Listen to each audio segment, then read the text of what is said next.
What's good? If you have watched my Beyblade Boy Dude Reviews channel in the past, you know that I love Beyblade. Heck, my thumbnail for this channel is a main character from the Metal series. I have seen the Metal series so many times I could actually name all the episodes from the top of my head. Out of all the era of Beyblades, from the original to Bey Wheels era to the Burst era, the Metal Saga has always been my fave. From the impressive animation to the stellar cast to the very interesting yet strange plots as a whole. Don't get me wrong, the show does have its faults, but it's overall a pretty decent show. I made a video essay on why it's my fave, but it got taken down from D rights, so no clips in these videos, just still shots. But I was wondering, which is my favourite episode of the Metal series? Let's rank my top 10 best Beyblade Metal Saga episodes. I'll only rank the episodes purely on how much I enjoyed it and the impact it had on some episodes in the future. Obviously there will be spoilers for all 4 seasons of the Metal Saga, so you've been warned. Okay then, let's start. Number 10. Stormy Battle Royale. I remember this episode when it first came on TV. Jinger and his gang all come to this tournament, I think during the Battle Bladers, it's this Battle Bladers arc, and they're gonna get some points and the winner gets a lot of points. I forgot the amount of points he gets, but the winner gets a lot of points. And you have Jinger, Kenta, Kiyoya, Tsubasa, Yu, all battling out in this one stadium, battling out and Hyomo as well. The thing I liked about it was that you got all these great characters all battling just to get these points, and it was just a fun episode. Nothing major happened. Okay, some stuff major happened, like Jinger activating his special move but not mastering it, and I just liked it. It was just a fun episode. A lot happened. We see Phoenix, and the thing I liked about it was that it was just fun overall. It's down on my list because it's not as fun as the other episodes, but I just wanted to put it up there. Oh yeah, Jinger not winning this battle was so surprising at the time. Kiyoya winning, but he didn't actually defeat him, he just won. It was pretty surprising, but I liked it anyway. Number 9. Kenta's determination from Metal Fury. Now this episode was basically after Ryuga decided not to join Jinger and the gang to find the legendary bladers. Ryuga just goes it on his own, and Kenta feels like since he can't become a legend, he has to try and force Ryuga to take him seriously. What I liked about this episode was how we see these 2 different characters who've never really interacted in the entire Metal series finally come together and just have this strange kind of friendship. Is so strange and weird, but what I liked about it was that it kind of made Ryuga seem not too much of a bad guy. Yeah, we know he mastered the dark power of El Drago and he's not insane, but he wants to get legendary Bladers powers for himself. That's pretty greedy and going back to his old self. But when Kenta was following him and he passed out in the desert, Ryuga actually just stood by and looked over him to see if he was okay. I kind of like that. It kind of shows the humanity side of Ryuga. He even gives Kenta a fish to eat. He doesn't want this kid to starve because he knows that he's just a kid and he's Jinger's friend, knowing that if this kid died because he was trying to follow Ryuga and Jinger heard about that, doesn't want his rivals to get upset. Number 8. Star Fragment.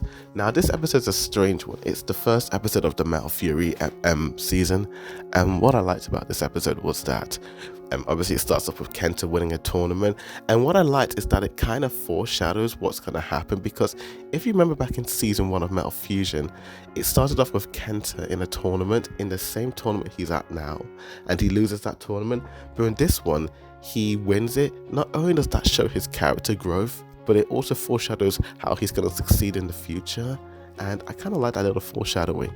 For me, it was the first HD episode I watched of the Metal series, because watching on YouTube at the time, it was always in standard definition, but it was the first time I ever watched a Beyblade episode in HD, and it looked so good. I loved the location Kiyoya picked to have their battle, and it was like Kiyoya vs Jinger version 2.1 billion, and it was just, I don't know, really groovy. I also loved the transformation of the legendary Bladers Beys. It looked pretty cool and dope, and it also had a lot of comedic moments. It was a funny episode and a really interesting episode. it had a lot of interesting lines, even by Kyoyo and Jinger themselves, But I can't play the clips because if I did, I'm gonna get taken down, and we don't want that. Number 7, the truth about light and darkness. Now, this episode basically was the 48th episode in the Metal Fusion series, and it's basically Ryo Hagane telling Jinger and the gang about the truth about star fragments and all that, and what's been happening. And I really like this episode because it's the first time we truly get an insight on what Beyblades are, and it turns this whole Beyblade series into something extraordinary and very original compared to the Tyson series. It makes Beyblades like these ancient devices that our ancestors used to fight off demons and all that from long ago, and how Jinger's Bay and Ryuga's Bay were the first bays to be made. And I really like this episode because it shows you how evil El Drago was and how it absorbed humans' hearts and all that, and it kind of foreshadows that how El Drago isn't really obeying Ryuga, but is actually going to get out for himself, which I quite liked as well. I also, it was a pretty good episode, to be honest. So if you had a lot of nice visuals, nice flashback visuals and all that, which I pretty much liked, but the definite highlight of this was definitely Ryuga's attack on Doji. Now, Doji gave Ryuga everything. He practically raised this dude. Without Doji's help, Ryuga would not have been the owner of El Drago. He would not have had him, he would not have used him or anything like that. So what I really found surprising was that Ryuga was so far gone in the dark power that he'd attacked his mentor, which was like, really? That was messed up. Ryuga. Number 6. Dark Eagle. The great thing I liked about this episode is that Tsubasa is basically going, obviously this is like kind of like the ending of Tsubasa's dark arc in a way in season 2. Basically after Tsubasa battled Ryuga in season 1, I think Eagle accidentally absorbed some of El Drago's power, and Tsubasa's been able to having these like weird dark attacks where he goes crazy and he's been controlled by this dark power. And after getting advice from Ryuga to try and to control it and become one with it, he obviously has all these flashbacks of when he was a kid and all that, which I really like because we get to see Tsubasa is probably one of the only few main characters who we actually see a backstory of in some way, some shape or form, which I really liked. And I just loved how worried everyone was for him, how much they cared for Tsubasa and didn't want him to get hurt in a way. And I also loved how we see Jinger and Ryuga battle. It's the first time we've seen them battle since Battle Bladers, and it's so intense. And it's just a really great episode, Tsubasa overcoming the dark power, him creating a new special move. But the problem I have with this episode is that we didn't get to see the conclusion of Jinger versus Ryuga. It's undecided, and we never get to see that, which I found disappointing. But I just loved everything about Tsubasa and what he was going through and all that. And it has some pretty grand visuals involving Eagle and his special move. I really liked that. Very, very good episode. Number 5. Galaxy Heart, the last episode in Metal Masters. The thing I love about this episode is just, obviously we see Jinger and Masamune finally defeating Faust, but then Dr. Ziggurat basically makes this kind of statement saying that Spire Force is gonna have 15 seconds to destroy the Earth, and they have to release the energy into space. So Jinger decides to try and use Galaxy Pegasus to try and launch his Bay into space and to free Spiral Force. What I liked about it is how it shows who Jinger is as a person, how he's willing to go to extreme lengths to try and save the day and do all that. Meanwhile, we see Masamune and Zio trying to convince their friend Toby to realize who he is, because he's still Faust in this episode and he's forgotten who he was. And I just liked how their two friends who have known each other are teaming up and trying to help him, and how Masamune and Zio from past experiences haven't really gone along because they had a little fight during the battle they had in the World Championships. And yeah, I kind of liked how Zio and Masamune are now being friends again, and now they want to help their friend Toby, and just the bonds of friendship is just so great in this, I really did like that. And I also liked how Ryuga chimed in and helped Jinga as well, you know. And yeah, it made Jinga realize that maybe Ryuga was worth saving after all, you know. And I just like the way the episode ended, you know. It's obviously foreshadowing what's going to happen in the future seasons as well. And yeah, I really did enjoy that. It was a really, really, really good episode. Number 4, the Brazilian Trap. Now, what I liked about this episode, it's a strange episode to pretty much nominate as one of my faves, but the reason why I liked it was that this is when Beyblade went and became different, you know. Like, I love this battle. Like, it's a 4-on-4 match with immediate switch outs, and the thing I liked about it was that they would battle each other. If the one person would lose, the next one would come straight up and battle the next person. And I don't know why, but something about the whole setup and the vibe of it was just so entertaining, to be honest with you. I really got into that. And that type of stuff really appealed to me, you know. I really did like that. And it kind of shows you how, like, this team is really aggressive and really, really, really nasty at times, you know. Like, they attacked you on the streets, for crying out loud, a little kid. Like, who the heck does that? Who the heck does that? I really liked the whole episode and vibe. It may not have had the best animation in like any episode, but it was really great. And the preceding episodes in this like little Brazilian arc were pretty great. In fact, I really liked this whole Brazilian like tournament arc for them. It was one of my favorites and it was very appealing to watch, to be honest with you. Number 3, we meet again Wang Huzhang. Now, after their loss to the EU team, Team Gang Gang Galaxy decided to undergo intense train work and decided to split into pairs. And what I liked about this was that I liked how like Tsubasa and Masamune and Jingun Yu were paired up, and how like these guys weren't like, you know, getting along and all that. What I liked about this episode is that it kind of made you realize, dude, that when these guys are paired up with the other people in their teams, they don't seem to work well together, and they're not in sync as well as you think they are, which I really liked. And I liked how Wang Huzhang, one of my favorite team in like any of the Beyblade series, comes and tries to support them and like, you know, motivates them and all that. And I like this episode because it has a lot of comedic moments and a lot of funny gags and all that. And yeah, it was pretty cool. I like these type of episodes when the guys just kind of like chill out, but it does help them overall, you know. It's a chilled out episode, but I feel like it helps them. It develops their teamwork skills and their techniques and all that jazz, which I flipping loved, you know. And it's a great episode. It's a strange one because you think, why this episode? But I always really like this episode because it shows you that Jinga isn't this invincible guy who could just battle anyone. He does struggle to team up with people, you know. He does have like problems, you know, when he's working together with other people. Heck, when he was with Yuki and Metal Fury, when he was battling the Chinese team, like, they had their difficulties, but they managed to pull on top because he's human, you know. And I liked how this episode was, in a way. Very human episode, you know. Number 2, Blader's Spirit. Now, Blader's Spirit is the last episode of Metal Fusion, and what I liked about this episode was that it kind of shows like Ryuga really go down the dark road and Eldraka really possessing him, and Jinga coming to the conclusion that Ryuga has been controlled by the dark power.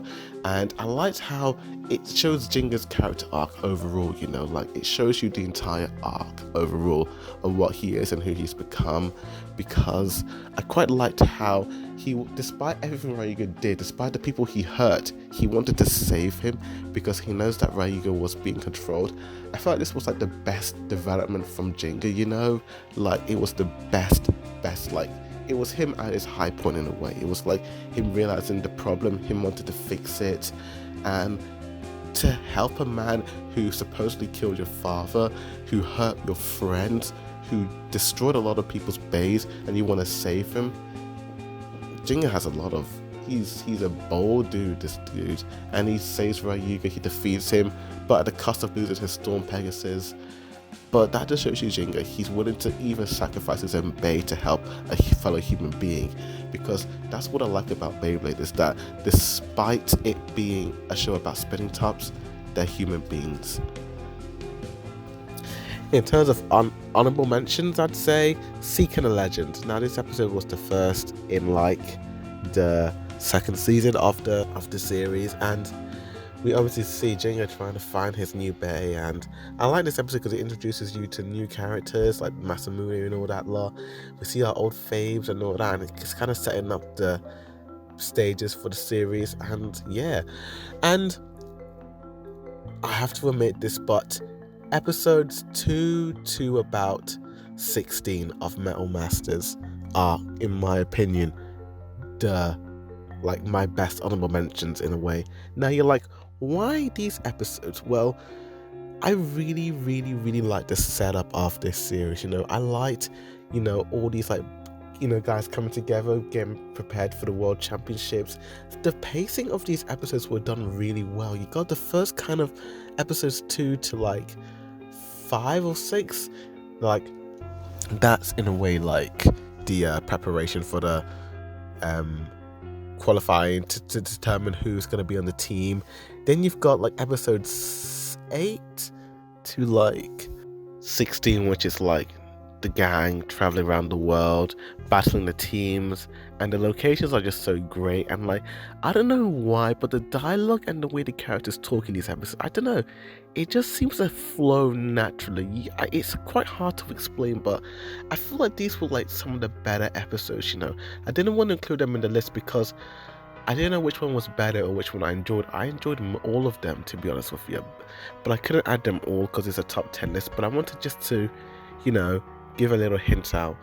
And I want to give a little shout out to Shine Virgo Shine, which is the episode where Jinga creates a special move, and the Jinga versus Phoenix episode, I forgot what it was called, but I really liked it. It just showed you how much Jinga came and, grew as a character, which I really liked, to be honest with you. And The Lost Kingdom, or also known as Nemesis vs El Drago in other countries. Now, this episode I want to put on my honorable mentions because even though I wanted to put it on the ranking list, I just had way too many episodes to rank. So I thought this episode would be definitely on my honorable mentions because it's pretty much the final showdown. It's Ryuga at his highest power mode.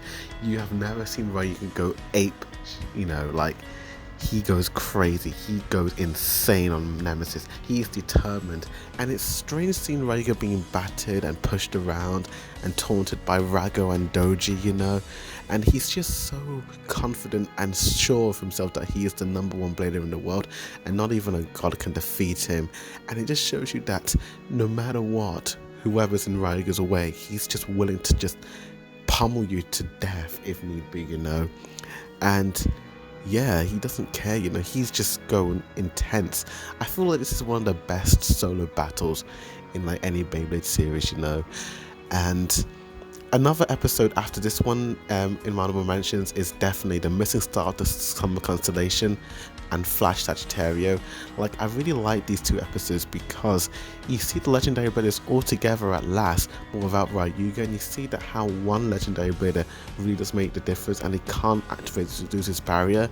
Even Jinga seems to be giving up in this moment, and it's kind of sad to see your heroes just give up. And Kenta is the underdog of the group. He's just thinking back to all the times he met these guys and how they inspired him, and he doesn't want them to give up, and he's just standing up to Nemesis, Rago as well. And Ryuga's hearing this, he's hearing Kenta saying that he wished that he could have told Ryuga to, force him to take him seriously. Ryuga's hearing all this and he's realizing that Kenta was right all along. He gives him his power and he becomes a legendary blader and Flash Sagittario. That's the next episode that I would include in my honorable mentions because it shows you how far Kenta has come from this little kid to this strong blader, how he's able to just keep going. He's got this drive, this determination, and it's amazing, I just love how everyone's just so stumped by how Kenta is a legendary blader and what it all means and how he was able to change Ryuga. And I just liked how he gave them hope, and in a way, without Raya giving his power to Kenta, there's no way Kyoya and the rest would have been able to give their power to Jinga without knowing that you can transfer your star family via Blaze Spirit, which is kind of cool, to be honest with you. I'll definitely make a ranking video on the best Beyblade battles in the Metal series. What do you think? Tell me in the comments. But it was really difficult between this episode and my number one pick, because it's a great episode, but my number one has to definitely be Ray of Hope and Hades Persistence. Now these episodes are back to back. I consider them as one episode, because why is it my number one? Well, it's the most horrifying looking episode. It's definitely the darkest looking episode out of all of them, to be honest with you, because Rago and Pluto have merged into one being, and they look freaky. They do not look right. They have no pupils, and they're merged into Nemesis, the god of destruction, and they just look so deformed and so weird and so creepy that it's like, what is going on? Like, it's so crazy how Nemesis just keeps coming back and it's like never gonna stop and all that. And we see the black sun come towards Earth, and the whole Earth is just turned purple and it's dark and all that, and you have all these like characters, all our heroes together for one final time. This is like the final time we'll see. This is the final episode of the main Metal Saga, and it's just so great seeing all your favorite characters be battling out, work together. But it's so tragic to see them be taken down one by one, and Jinga's the only one left standing because he has final drive mode, but then Kyoya stops him. And what I liked about it is that from Kyoya to Kenta to everyone else, they all tell him that without Jinga, they would not have been here. Jinga was the first person to ever defeat Kyoya, and ever since that moment, Kyoya has made it his mission to try and defeat Jinga, and he was able to get so strong that he became a legend. And Kenta was able to become a legend because Jinga's words and his inspirations and all that. Why this episode is my number one pick is because the thing I like about it is that it just shows you how much Jinga's words of wisdom and his bladed spirit and him just being a cool dude inspired so many people. He changed the lives of so many people, and they're all there, You got like Kyoya, who was just ruthless face hunter, then he became friends with Jinga and he's on his side. Kenta, who was an inexperienced blader but became strong and gained more confidence, and was even able to stand up to the Dragon Emperor because of him. You being able to have friends and be part of a group, who isn't out to like hurt other people was really nice and touching, And got Masamune, who without Jinga's help would never have been able to save Zio or Toby, which I thought was really great. And I just liked how everyone just stands there, showing their base to Jinga, giving their power, one by one saying, Jinga, without you, we would not have been here. You inspired us all, And it shows you how this one man was able to become a legend himself, and he is the legend himself, the legendary blader.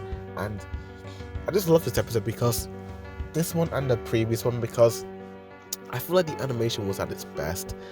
Like, the character motion was so much smoother, the colors and the lighting were amazing, they looked so great. I loved how when everyone in the world gave their power to Jinga, and his blade started to glow and like brightly, and he kind of became a god himself, because it was basically the god of destruction versus the god of hope in a way. I really like that, the whole concept of it, and it is definitely my favorite episode. It is the end of an era, and that is, in my opinion, the reason why A Ray of Hope and Hades Persistence is my favorite episode. But I might be wrong. What is your favorite, to be honest with you? Because there are so many that I didn't include in this list. Like, it's ridiculous, to be honest with you. Like, what's your fave? Which one do you think is number one? Just comment down below and tell me which is your fave. But that's it, thanks for watching. As always, the Beyblade Reviews signing out.